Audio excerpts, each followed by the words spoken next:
At our last meeting, y'all wanted me to give an overview of what some of the benefits and pitfalls might be of electing to become a separate 501c3 nonprofit organization. So I'm going to go through that, and then hopefully y'all can make a decision on what y'all want to do. We're going to talk about what it means to be a 501c3, the differences that a nonprofit organization is, the benefits, the downsides, alternatives that we might be able to have, like a fiscal sponsor. We've talked about that a little bit, but I wanted to go into that in a little more detail. The steps to create it, and then the maintenance. 501c3s, of course, are tax exempt from both federal income taxation. They also have the ability to be exempt from property taxation, sales tax, and other tax benefits that they have as a result of specific exemptions that they can acquire. They don't necessarily have all of those attributes, but they can, at some point, acquire those attributes. They have to have a charitable purpose. They have to have volunteer non-paid governance. The people who are paid by the organization cannot be on its governance board. And they can't be involved in political activity. They can lobby, but they can't have that be more than a certain specified amount of their overall expenses. An organization that is tax exempt does not have to pay any taxes on any money or donations it receives, both federal and state taxes.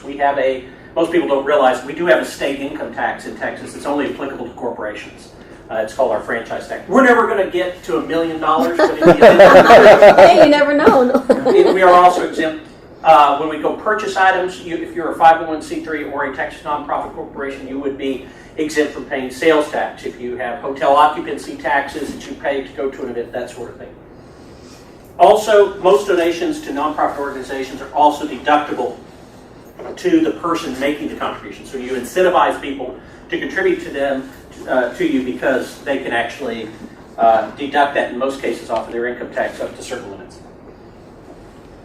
You have to have a charitable purpose. These are one of the things that is set forth in 501c3, and we would meet that in a couple of ways. We could meet that because we lessen the burdens of government. We would be, for instance, literacy and other things, other projects. We could draft a statement that would comply with that because it's a community organization. I have no concerns about us meeting that if you chose to do so. You do need to have a board, and it has to be a volunteer board. And it's very important that the persons who are on that board meet the legal requirements for keeping the organization in existence. There are reports that have to be filed on an annual basis, and I think that we've had too many organizations in this community. Last year, or 2 years ago, might have been 3 years ago, there was a whole wave of forfeitures that the IRS did of organizations in Karnes County that didn't file their reports. So it is important that you maintain that. You also can engage in partisan political activity, not that we would do that, including supporting or opposing candidates for office or political parties. Of course, this is just an example of the differences between nonprofit organizations and other organizations. And I say for-profit because anything that's not a nonprofit organization is a for-profit enterprise. At least the IRS sees you as that you are intended to make a profit. You might not always make a profit in a business enterprise, but these are created for educational, charitable, religious, scientific, or literary reasons. You have to be a corporation or a trust in order to be recognized as a 501c3. So you can't be an unincorporated association. And an unincorporated association is what you are right now, where you have not filed articles of incorporation with the Secretary of State. You can't be owned by any one person or a group. The ownership interest in the company is the public in a nonprofit organization. And you have to have at least 3 people who are residents of Texas who are on the board of directors in order to form a Texas nonprofit. You have to have a clear mission because the IRS requires you to. It's a good thing to have one anyway. And I don't know if, I think there's been a mission statement that was drafted. Yeah, we have a part of the charter, but it has to be a little more involved to meet the requirements for the IRS purpose. Being a 501c3 also opens yourself up to being able to apply for grants. There are a number of nonprofit organizations that only give to nonprofit organizations. Also, grants from governmental entities in many cases can only go to nonprofit organizations versus for-profit companies. They can't inure to the benefit of any one person. And it really just makes it a more formal enterprise than just there are limitations on the activities as a charity. You cannot do things that would benefit any one person. You have to do them for the benefit of the public. That doesn't mean that people can't somehow be paid by you to perform a service, but it cannot be something that is meant to provide a profit for someone.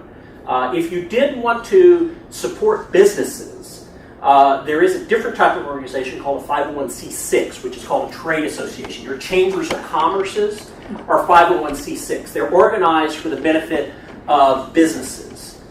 This would not be that. Although you could decide to do that. I don't know. I mean, we already have chambers of commerces in the county. You do have an annual report that has to be filed with the comptroller's office. It's very simple. You can do it online. Same thing with the IRS. If you have less than $25,000 in revenue in a year, you can file what's called a postcard or a Form 990EZ. And it's literally you check a couple of boxes, file it online, and you're done. But you have to do it, or you risk, don't file your taxes, you end up in trouble with the IRS. They tend to notice. Eric, are they 2 separate types of reports, or does the same report go to both agencies? No, it's 2 different reports. Okay. You have a report that's filed with the comptroller that's called a public information report. Lists your names of your directors.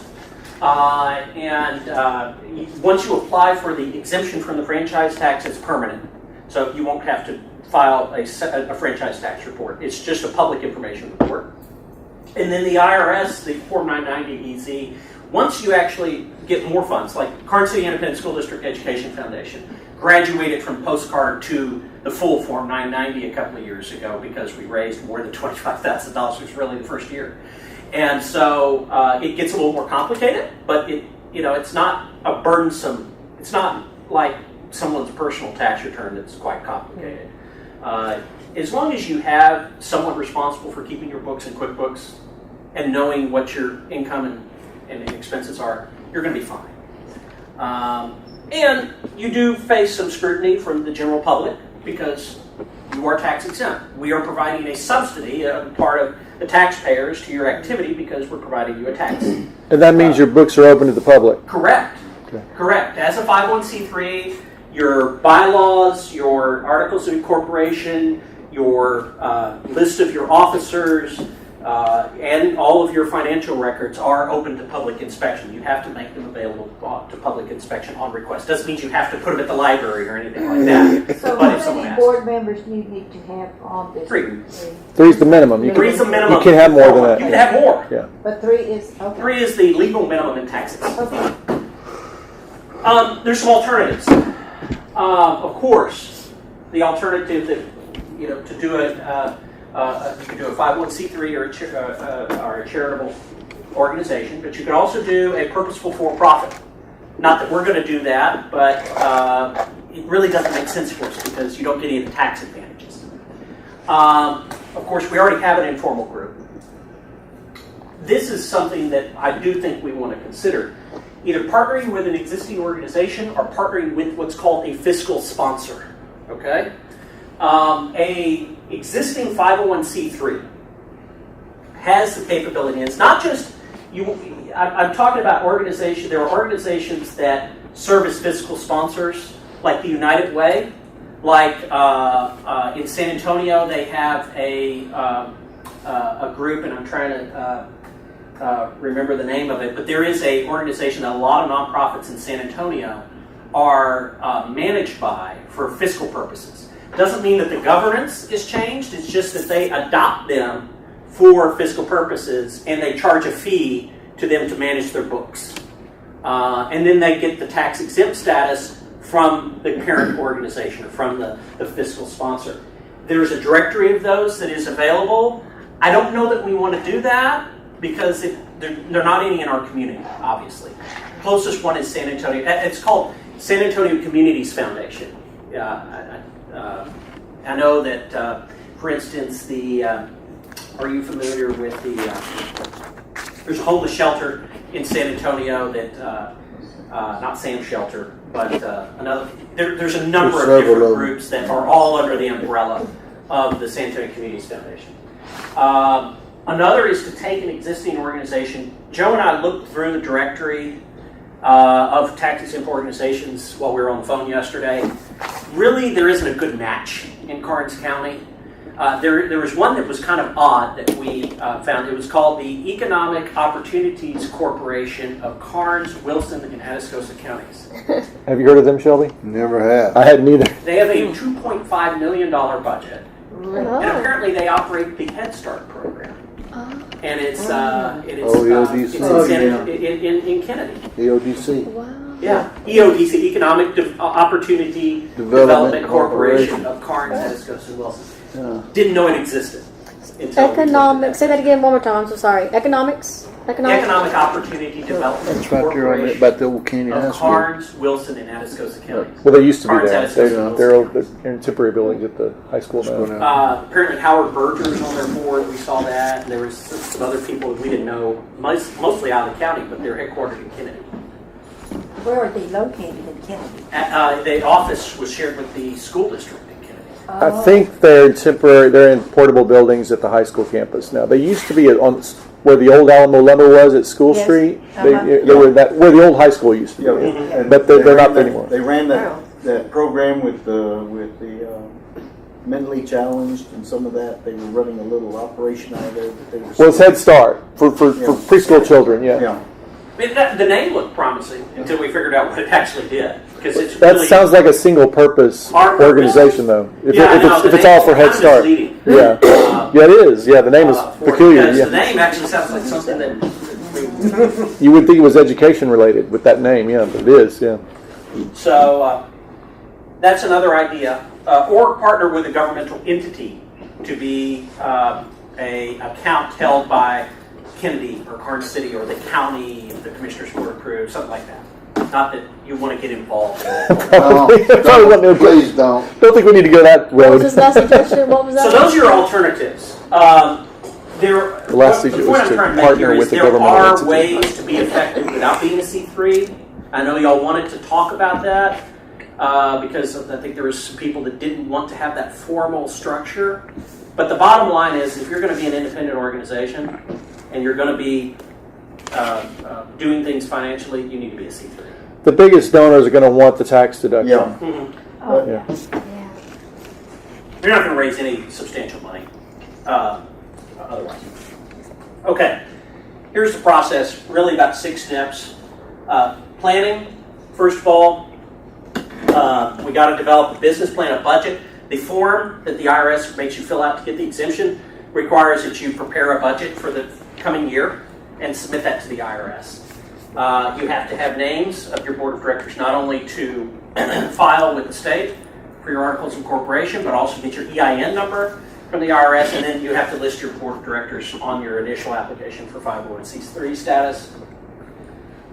Like I said earlier, at least 3 people have to be volunteers. The board has to make all the decisions. If you have any employees, the board has to at least hire the first employee and then delegate those authorities later. And the bylaws that the board adopts will dictate the process for the governance of the board. Then once you kind of decided on all of that, file with the Secretary of State. It's online, costs $25, not expensive at all. You just have to have a name, have somebody as a registered agent, list your board of directors, have a purpose that conforms to C3 status. I have the text for that. Also, you have to have a dissolution clause that makes sure that the funds of the organization, when it is dissolved, go to either another nonprofit or to a governmental entity in order to maintain or to get your C3 status. Can that be done where the board of directors, when they dissolve it, they can direct what? No, in your articles of incorporation, you have to actually specify what happens to the funds. You can't leave it open. The IRS will not approve your C3 status if you say the board of directors will dictate on dissolution what happens. Mm-hmm. You have to dictate that the board of directors has to contribute the funds to another organization recognized under 501c. Yeah. This is to ensure that the profits don't inure to the benefit of any one Yeah. person, even upon dissolution. Got to get an EIN. It's, again, a form you fill out online. It takes it's a little involved. It takes about 15 minutes to fill out, but it's real easy to get, no charge. You get an email back at the end with your number. It's really much more simple than it used to be. You have to draft and adopt bylaws to govern how you operate. The IRS is going to sometimes want a copy of those bylaws. There are a number of items on the form when you apply for recognition that ask questions about items that are included in your bylaws, such as a conflict of interest policy and other items that the IRS wants you to have. You have to, that's a good point, you have to adopt a conflict of interest policy. While you don't have to get it to have 501c3 status, the IRS asks you this question every year, whether you have a conflict of interest policy, and how do you ensure that you don't have conflicts of interest. That means make sure that the IRS wants to make sure that your board members are not profiting, even in a serendipitous, not a serendipitous way, a tangential way from the organization, whether it be through contracts or other things. Not that this is a big organization, but it's a one-size-fits-all deal with the IRS. You could be the Clinton Foundation, or you could be, this small little group in Garden City, Texas. The same question. Once you then apply for the exemption, it's about a 19-page form. So it is a little involved.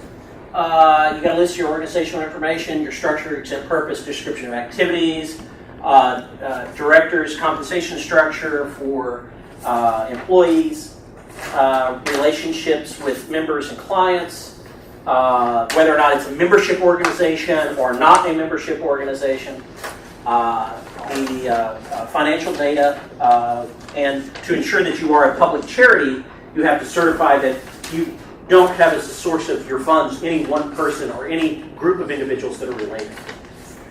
Because then you don't, there's two types of 501c3s, a private foundation or a public charity.